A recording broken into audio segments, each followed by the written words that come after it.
Today's show we're calling GeoEngineering, our last chance.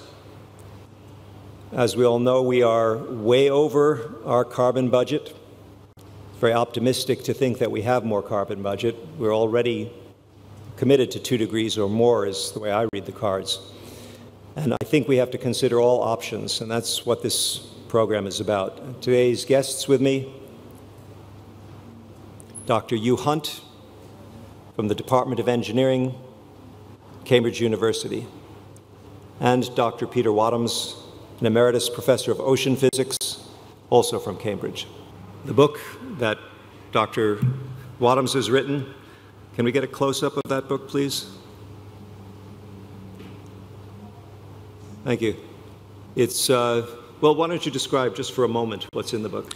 Yes, it's about the disappearance of sea ice in the Arctic, the loss of ice, and what the implications of that are for climate generally, the implications for sea level rise, methane release, all the many feedbacks which turn out to be very positive feedbacks, making the effect of sea ice retreat much worse and leading to the conclusion that we really need to take other kinds of action rather than simply hope that we can get our emissions down, and which is what today's meeting is about.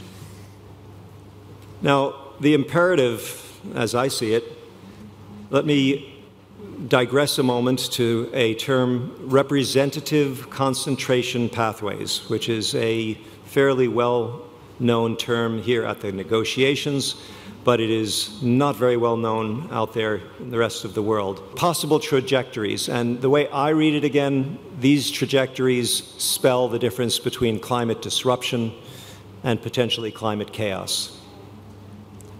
Now, first, I'd like to give a moment to a video clip from Dr. Matt Watson, where he will assess the implications of these RCPs, as discussed in the IPCC report. A slide that Sir Brian was referring to, and it's worth going through this a little bit.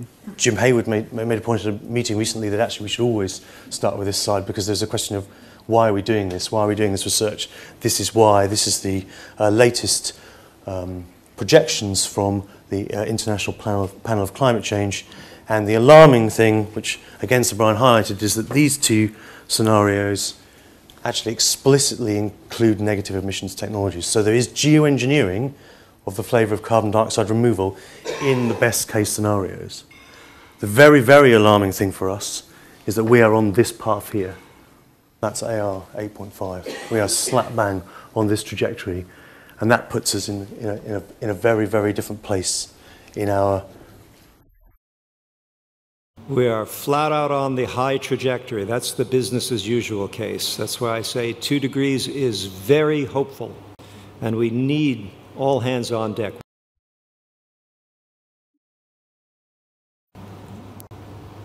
Now, a word from Dr. Jim Hayward, who was mentioned by Matt Watson. If we have a look at what this temperature change actually is realized by 2090, this is what it looks like in a geographical pattern. Now, I would say that there's some very interesting things here. Look at the scale. What you're seeing here is results from the Hadley Center model, which is a reputable climate model. The ice cap's gone up by 20 degrees. Okay, bear that in mind. New York's gone up by 8. Okay, the Amazon's gone up by 8. And the Amazon's obviously a sensitive area for, because it's really acting as the lungs of the planet. It's often referred to because of its ability to photosynthesize and take up carbon dioxide. So this is what that 4 to 5 degree temperature increase looks like. And this is where we're heading unless we do anything.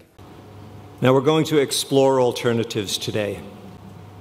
And I'd like to get right to the gentlemen who are with me to discuss some of these alternatives. Well, I think if we look at alternatives to reducing CO2 emissions, which of course we have to do, we might not get those reductions done very fast. So what might we do instead? Photosynthesis kind of encompasses making sure we don't cut down trees in the Amazon. Well, that's a bit of a no-brainer. We ought not to be cutting down trees. But perhaps we ought to be growing more trees, creating new forests that were never there before. But then we have to think about how we dispose of those trees at the end of their lives. And that gets us onto this subject of biochar, turning trees into charcoal and putting the charcoal somewhere, burying it somewhere. It's a big job. We're talking about trying to capture something like 10 billion tonnes of carbon dioxide every year. At the moment, as we speak, as humans, we are generating about 40 billion tonnes per year by burning fossil fuels. So 10 billion tonnes captured is a quarter of what we're burning. So it's perhaps not enough, but we've got to be doing at least 10 billion tonnes of carbon capture and storage in some way. Now, this room probably has perhaps a few hundred kilograms of CO2 in it, believe it or not, but it's very diffuse. And if we want to get the CO2 out, well, that's not very easy. But that's a subject called direct air capture. And we need to be able to figure out how to capture CO2 from the atmosphere. Now, geoengineering is an all-encompassing term. It also includes things like how might you reduce the amount of radiation that comes to the Earth by making the Earth a bit more reflective. So if we think about the Earth as it's viewed from space, it looks kind of milky white. We might want to reflect some sunlight. So greenhouse gas removal is also a form of geoengineering. It's how might we engineer changes to our climate. But if we think about how we might change the milky whiteness of the planet, that might be by spraying stuff up into the stratosphere to make the stratosphere a bit milkier, or by whitening clouds. These all seem to be rather aggressive forms of engineering, but they might not be as aggressive as they might sound. Now, Peter knows a little bit about the cloud whitening projects. Yes, this is the problem is with solar radiation management, which is to reflect more incoming radiation back into space, that many of the techniques might arouse a certain amount of public fear in that they involve scattering very finely divided particles into the stratosphere, where the substances involved are ones we might find undesirable, even though they're very, very diffuse. The advantage, I suppose, of the marine cloud brightening technique is that the material you're using is water, which is pretty benign, and that involves lifting water up to the level of the stratus clouds. That's those miserable grey clouds you get over a lot of the planet's surface. Is that the lowest level of cloud then? Yes, that's the lowest level of cloud, and it's found covering large areas, but usually the whole of Britain. And putting this very finely divided water particles through a nozzle into the cloud means each particle evaporates, leaves a crystal of salt behind it, and the salt brightens the cloud by an effect called the Toomey effect, so that grey clouds become less grey.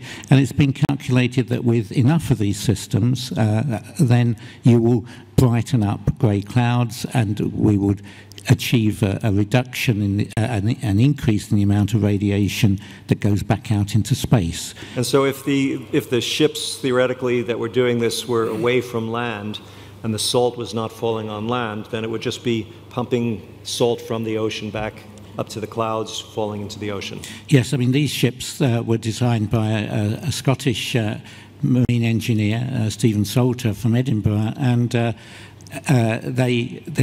unmanned, so they're computer controlled. They go around in the ocean, driven by the wind, by Flettner rotors, which are these things, and they inject the water the finely divided water particles into the cloud. And we know that happens naturally because this is a remarkable picture that was taken from a satellite which shows the vapor trails from ships. I mean, we're accustomed to vapor trails from aircraft lasting a few minutes behind a plane, but if you look down from space at ships, you find their vapor trails from their funnel, the emissions from their funnels, can last for many days. And this is the whole of the Bay of Biscay here, with Britain on the right. These are existing ships, not the new GeoEngineering ships. Yeah, these are not special ships, they're just ordinary ships. Each of them is generating quite a large area of white, which lasts for several days.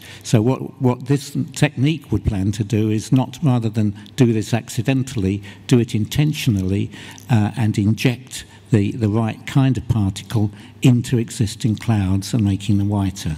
Now, I'd like to shift back to you, Hugh, if you'd tell us about the SPICE project. You might have seen in the two videos that we showed earlier, the SPICE project was mentioned. Now, SPICE stands for Stratospheric Particle Injection for Climate Engineering. On the left of the picture here is a volcano. In 1992, Mount Pinatubo erupted, and it put about 10 million tons of sulfur dioxide high up into the stratosphere. And it caused a cooling of the planet by around 0.5 degrees. So the thought is, can we emulate volcanic eruptions by spraying material up into the stratosphere, for instance sulfur dioxide, and cause a cooling of the planet? So this is solar radiation management by spraying particles high in the stratosphere. Now, the SPICE project was looking at the climate modelling, was looking at the consequences, unintended consequences, but I was particularly interested in the engineering of how you might get material up to a height of 20 kilometres. So we were thinking of having a helium-filled balloon. Can we get a close-up, please? And a helium-filled balloon and a 20-kilometre long pipe, a tether, holding the balloon high up in the stratosphere. Now, that would be a pipe, not a string, it would be a pipe. And that pipe has to be strong and it has to be able to carry fluid. Now, if you think of the pipe, here's a piece of pipe. It's a piece of hydraulic hose that you might have in your car connected to your brakes or your power steering, and it's designed to be strong. But if we want to make this 20 kilometres long, it's got to be very strong. It's got to be made of materials that perhaps we don't normally think of using in pipes, Kevlar and perhaps some other... Carbon nanotubes? Materials. Perhaps carbon nanotubes. Sequestered carbon? But it's, yeah, there we go. But the engineering behind the delivery of particles in the stratosphere is non-trivial. We are talking about a technology which is going to take years to begin to become useful. And the concern is that in 20 years' time, when the Arctic is in really bad shape, as it might be, people will be saying, well, let's do some geoengineering, and we'll say, well, it's not ready, we have to do the research. Why didn't we do the research 20 years ago? Well, that's what we're talking about now. We're in a very sad conundrum now where geoengineering is a dirty word in many environmentalist circles, and we have to get out of that frame of mind, that conspiratorial contrails frame of mind, and allow the scientists, the engineers, to do the research now so that we can implement these things in the future. Am I correctly assessing the problem?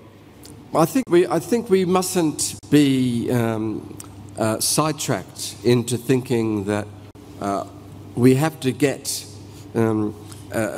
approval. We have to get. We have to have governance in place. We have to have public perception all in place. We have to get stakeholder involvement, all accepting geoengineering before we begin the research, because we haven't got time for that.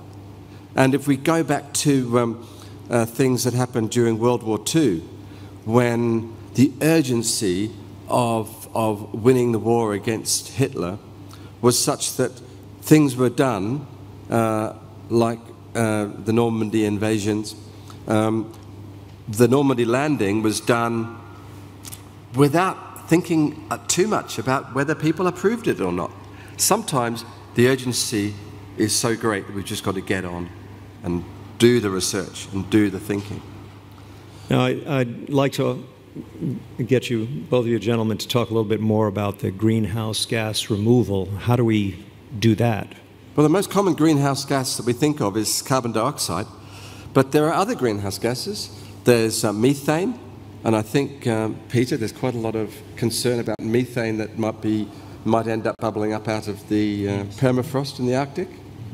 Well, yes, this was something I talked about yesterday, and that there's a direct threat, which is an immediate one, that a very large amount of methane that's trapped under the continental shelves of the Arctic Ocean could be released very soon, because the protective skin of permafrost over the top is melting as the water gets warmer.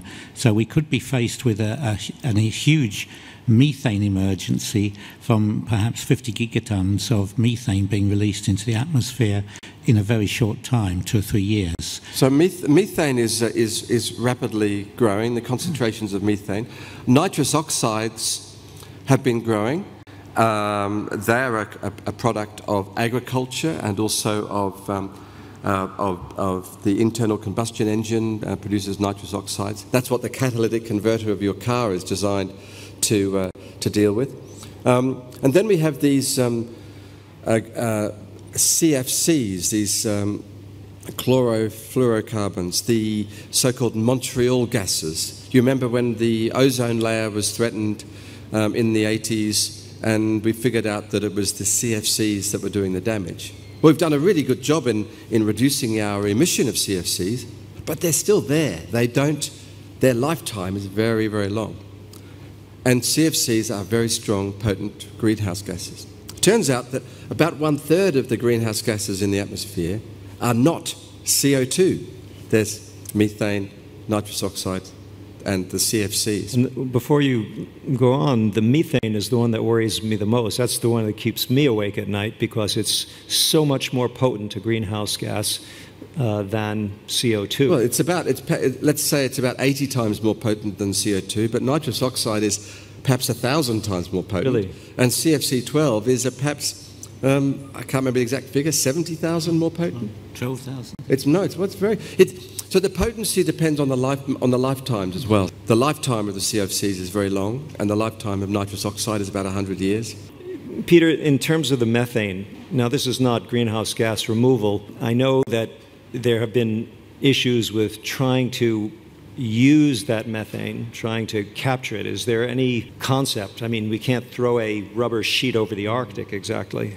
Well, the only concept that seems to be potentially capable of working that's direct would be to do a variety of fracking, which means drilling down through the sediments that contain the methane and excavate little cavities by horizontal drilling, and then get the methane would flow into those cavities and could be pumped out.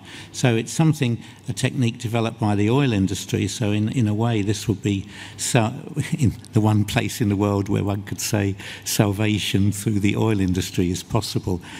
But an indirect way of getting rid of or reducing the risk of a methane outbreak like that would be to bring back the Arctic sea ice. It's the fact that the water on the shelves is warm in the summer and is melting the permafrost that's the cause of the problem.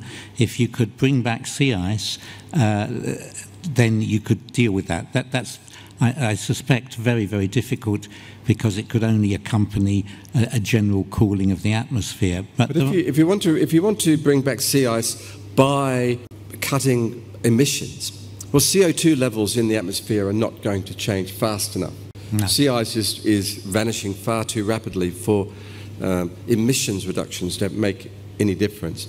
We might want to extract CO2 from the atmosphere, but the sheer scale of extracting CO2 from the atmosphere, when we're talking 10 billion tonnes of CO2 extraction from the atmosphere every year, well, where are you going to put it? If you imagine a coal mine where you dig the Can we go back to the slides? the CO2 out of the ground, the place where you took the coal out of the ground, you might want to think, well, we've got to put it back again.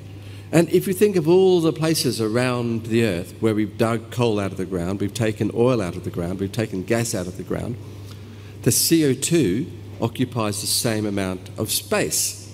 Now, at least, in fact, it occupies a little bit more space because CO2 is the carbon combined with oxygen, which makes it a bigger molecule. But that's a real problem then, is where to put tens of billions of tonnes of CO2 per year. And if you think of how to engineer a scheme of putting CO2 perhaps down into sedimentary rock underneath deep underneath the oceans or underneath the land, it's a mammoth task which we can't expect to build up straight away. 10 billion tonnes, handling 10 billion tonnes a year of CO2. Well, we don't handle 10 billion tonnes of anything. Yeah, I went out to the internet and I looked up the orders of magnitude, and when you add up the world production of coal and steel for the recent years, it's not even 10 billion tons. It's less than that. We just don't do anything on that scale. So, which means if we want to create an industry of carbon sequestration, well, it's taken us a couple of hundred years to get coal and steel production up to what we're doing now. We haven't got another couple of hundred years to wait. So one project that I'm very interested in is these non-CO2 greenhouse gases. And just like the SPICE project had an acronym, this new project called the SPRING project stands for Solar Photocatalytic Removal of Non-CO2 Greenhouse Gases. And back in the 1980s, these things called solar updraft towers were experimented with. This one is a photograph of one in 1982 in Spain. And the way they work is that you have a plastic-covered greenhouse, the picture on the top right, and the sun shines through and the air underneath warms up, and so you see that vast array of greenhouse on the left-hand side. The air warms up, the hot air rises up the chimney, and if you want to generate electricity, you put a wind turbine in the chimney and you generate electricity.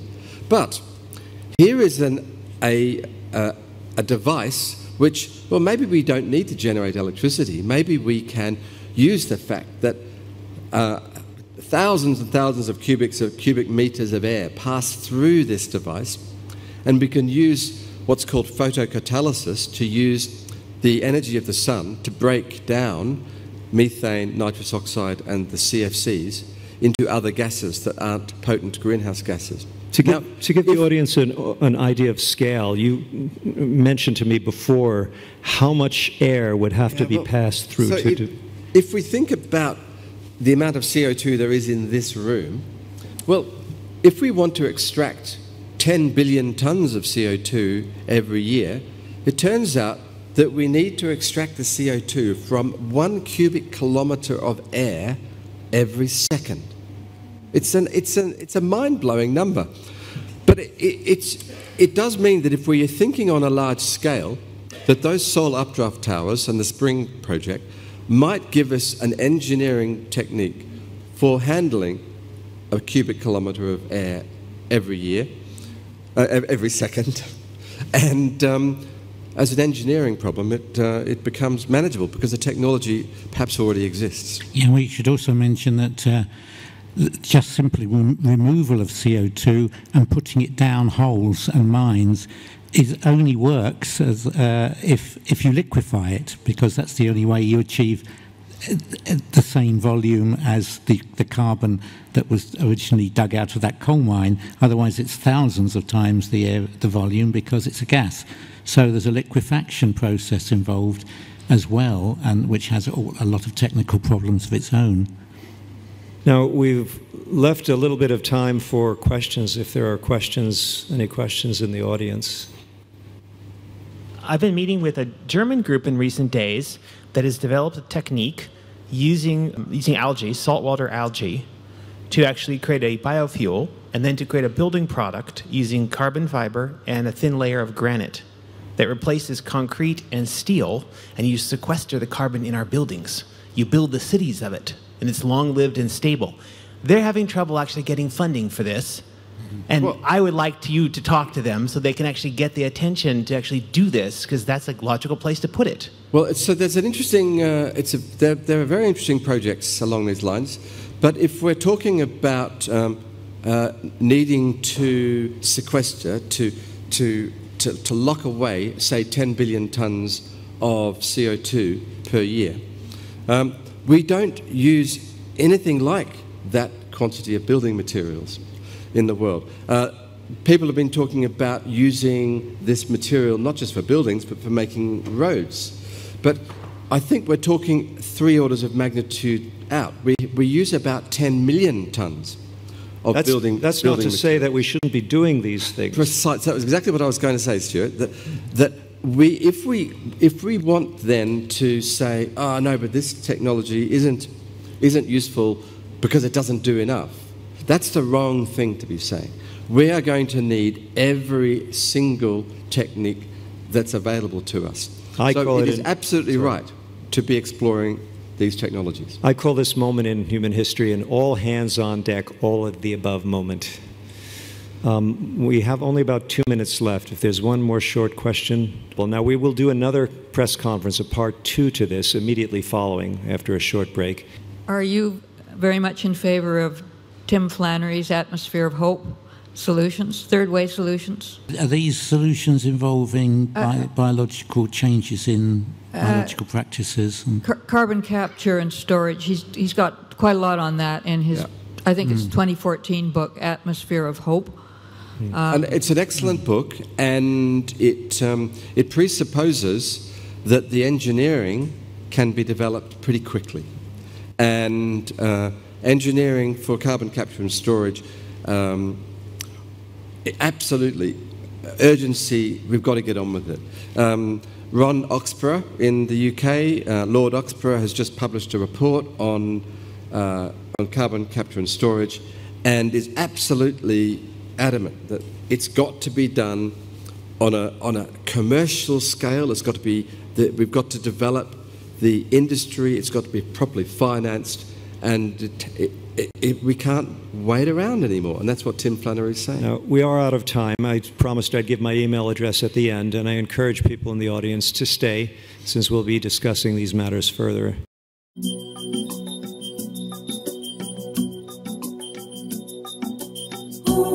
I can't lie, I can't